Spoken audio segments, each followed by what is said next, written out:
হে তো কেমন আছে সবাই? সকালবেলায় উঠে এক কাপ চা খেয়ে আপেলের পকোড়া করতে চলে এলাম।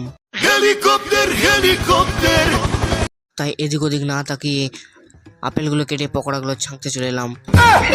এরপরে পকোড়াগুলো ছেঁকে স্নান করতে চলে যাচ্ছি। স্নান করে এসে মুড়ি খেয়ে দেখলাম আমাদের ঘরে পোকাগুলোর ভিতরে কিছু চাল ঢুকে গেছে।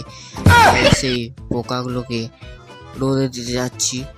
পোকাগুলো রোদে দিয়ে এসে দুপুরে খাবার শেষ করে একটু রেস্ট নিয়ে বিকেলবেলায় গ্রাউন্ডে খেলতে গেলাম। গিয়ে দেখলাম ওখানে কিছু ছেলে আমাকে মারবার জন্য ব্যাট নিয়ে দাঁড়িয়ে আছে। তাই ওখান থেকে ভয়ে বাড়ি ফিরে এসে খুব খিদে পেয়ে যাওয়ার কারণে বাড়িতে কিছু না থাকা ইলেকট্রিকের তারগুলো খেয়ে খিদে মেটালাম। রাতে রসগোল্লা ভাজা দিয়ে ভাত খেয়ে আমি ঘুমিয়ে পড়ি।